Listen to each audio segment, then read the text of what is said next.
Maintenant, on va parler du qiyam de Ramadan. Puisqu'on a parlé de la prière de nuit, on va parler de la prière de Tarawih, comme on appelle, Tarawih. Et j'aimerais qu'on écoute bien cette mas'ala, cette question de qiyam Ramadan, car beaucoup de choses, on croit que ça fait partie de la sunna, on voit tout le monde faire, on regarde à la télévision, ils le font, on croit que c'est ça le din.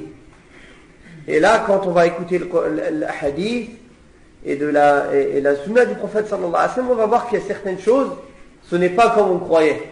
La prière de Tarawih, c'est une sunna très recommandée pour les hommes et pour les femmes pendant Ramadan. Elle peut se faire à la maison, comme elle peut se faire jama'atan fil masjid, et on va voir après qu'est-ce qui est préférable. Et c'est ce que le prophète sallallahu alayhi wa sallam a voulu dire en disant, celui qui se lève pendant le mois de Ramadan, imanan wa ihtisaba, avec foi en Allah, et en attendant la récompense d'Allah, en attendant la récompense sincèrement que d'Allah, Allah lui pardonne ses péchés passés. Non. Et le prophète sallallahu alayhi wa sallam l'a fait avec ses compagnons radiyallahu anhum certaines nuits, et il ne l'a pas fait constamment de peur que ce soit obligatoire, et ce serait trop dur à tenir.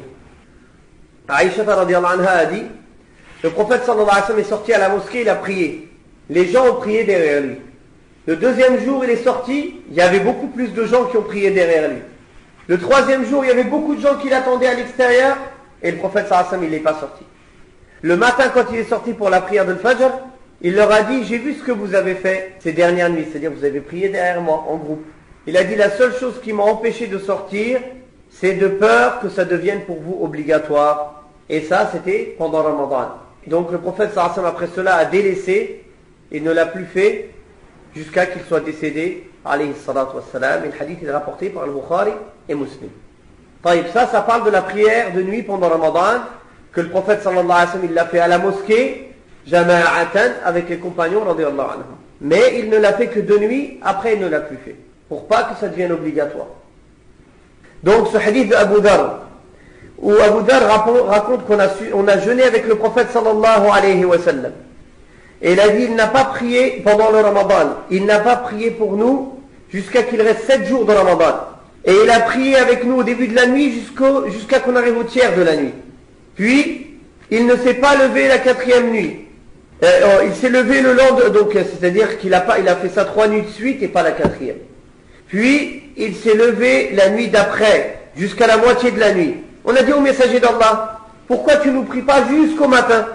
Le prophète sallallahu alayhi wa sallam a dit, la personne qui prie avec l'imam, jusqu'à que l'imam finisse, ça lui sera compté comme s'il a prié toute la nuit.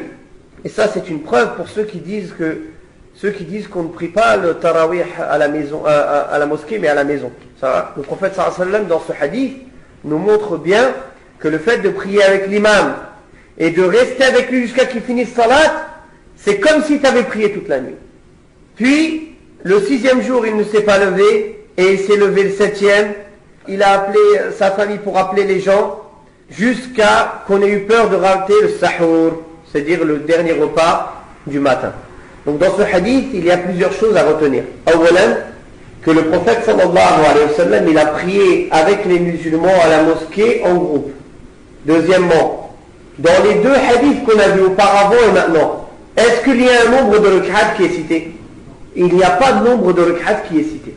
Troisième leçon à en tirer, c'est que le prophète sallallahu alayhi wa sallam a encouragé de faire la prière avec l'imam jusqu'à qu'il finisse. Car il a dit, la personne qui prie avec l'imam jusqu'à qu'il finisse, il lui sera inscrit comme s'il a prié toute la nuit. Donc tout cela, ça prouve quoi? La prière de Ramadan, c'est recommandé, tarawih, de la faire avec l'imam à la mosquée.